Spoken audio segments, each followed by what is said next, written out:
Time now for sports on 104.7 The Cave. Here's Ned Reynolds. Mike, the intern, Ned Reynolds, back in the studio together after a week away from each other. Did you miss me? Of course. Good. But Joe Weston did a great job. All right, well, hopefully not too good of a job because I still want a job. All right, let's talk about your thoughts on Wimbledon, sir. Well, it's kind of a fragmented tournament this year because the Russian players were banned, and I think, in my opinion, had the Russian players been there, we might have seen some different results. Novak Djokovic wins for the fourth straight year. Probably was going to win anyway, but fourth straight year and the seventh time overall. He's the Wimbledon champion, beat Nick Kyrgios yesterday 3-1. I really feel like had Daniil Medvedev from Russia been there, might have been a different story, but hey, that's not the case. So Djokovic gets the win. In the case of the women's singles on Saturday, Elena Rybakina got the win. She is Russian. However, she also has residency in Kazakhstan, which is right next door to Russia. And her family and friends said, hey, come on over here. This is when the ban was made against Russian players. So she said, yeah, that's a good idea. Went established residence in Kazakhstan and went down and played at Wimbledon. She is the first resident of Kazakhstan to ever win at Wimbledon.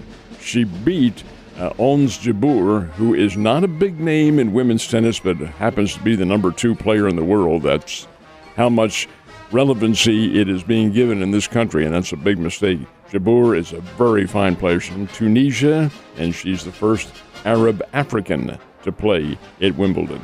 2-1. There's a great match on Saturday, but that's how it comes out. Well, that's cool to hear. You know who else is from Kazakhstan?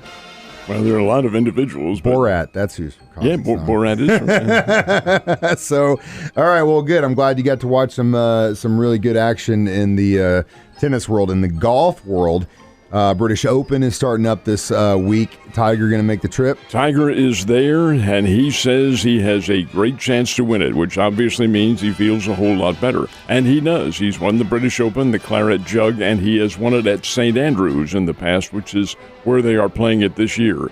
There is a prelude to it, and this was the very first ever PGA-sanctioned European golf event. It was called the Scottish Open, and they played it in Scotland, obviously, but just up the road from St. Andrews by not a very far distance at all. And as a good warm-up, Tiger Woods did not play in this one.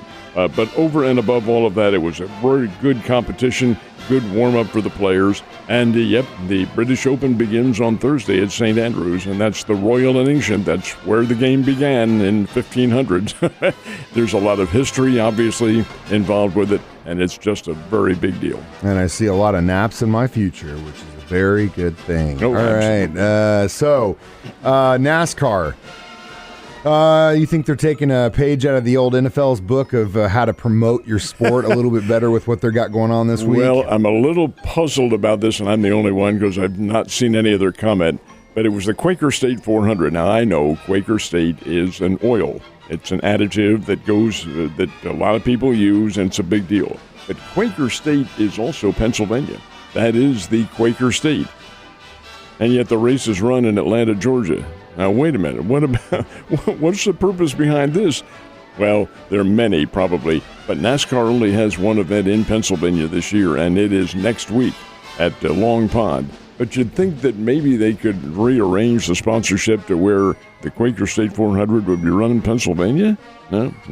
Ran it in Georgia. Just Ned Reynolds being anal, I guess, about any of these things. You're the one calling me a skeptic. Chase Elliott did get the win in this one, held off Ross Chastain down the stretch. Very good race yesterday in Atlanta, but, Quaker State in Georgia. Not only a great race, but I'm sure it was hot. Big day for Albert Pujols and the St. Louis Cardinals yesterday, wasn't it? Well, Albert hit his 684th career home run. Getting close, man. He's still 16 to go if he hits that 700 mark.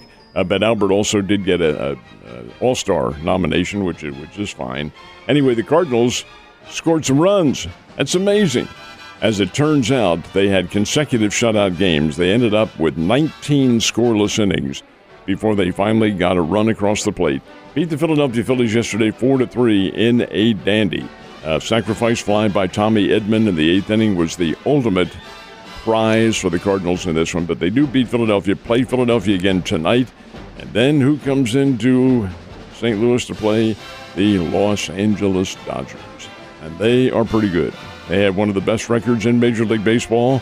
They are cruising. They're playing very well. Maybe not quite as well as they had been because they have injury problems, but are the Cardinals ready for a team like this? Well, we'll find out. But that's tomorrow. Tonight, Philadelphia and St. Louis conclude their series. Hopefully they can keep those hot bats as long as possible. All right, they weren't the only ones that played. Royals and Springfield Cardinals both did as well, huh? Both got wins. The Kansas City Royals beat the Cleveland Guardians 5-1. Really interesting game because Zach Greinke threw 5 innings of shutout baseball. And during that 5 innings, and it may not resonate with baseball fans, but pitch counts began in 1988. That's when Major League Baseball began to keep track of all the pitches that individuals threw.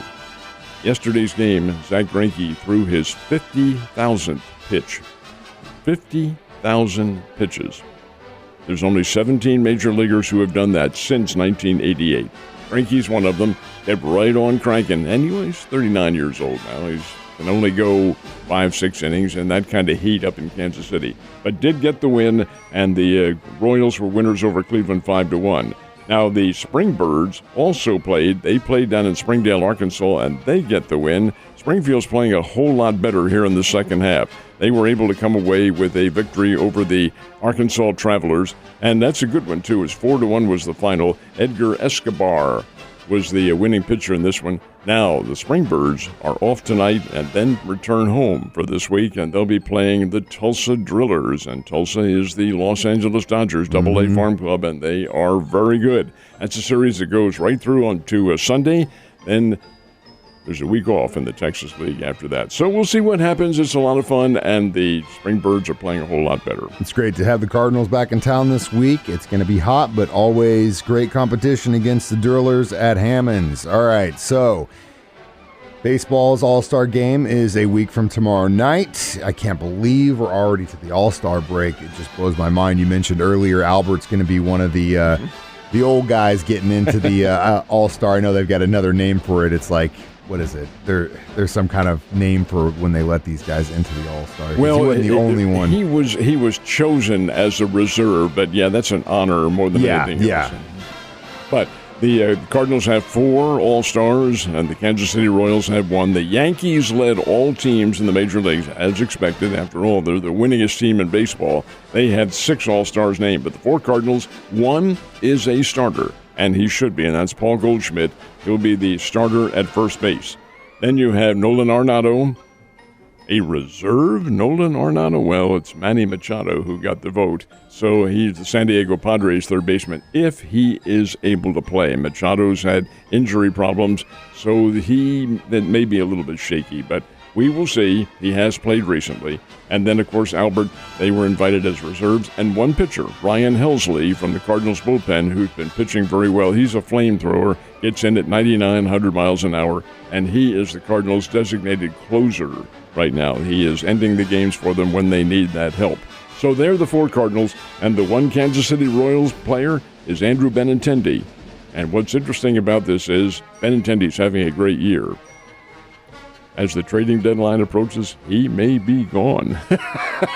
when a lot of these teams who know they're not going to be contenders, and the Royals are not, some of the contending teams come to them, hey, we could use some help. What do you want for him? And so forth and so on. Well, Benintendi may be one of those guys. He's still young. One-time Arkansas Razorback, played against the Bears a couple of times, but he's a good player. We'll see what happens. When is that trade deadline? The trade deadline is August 1. We're getting close and close. We'll see. Those moves are going to start happening here pretty soon. Ned, you have a great day. It's good to be back in the studio with you. Yes, sir.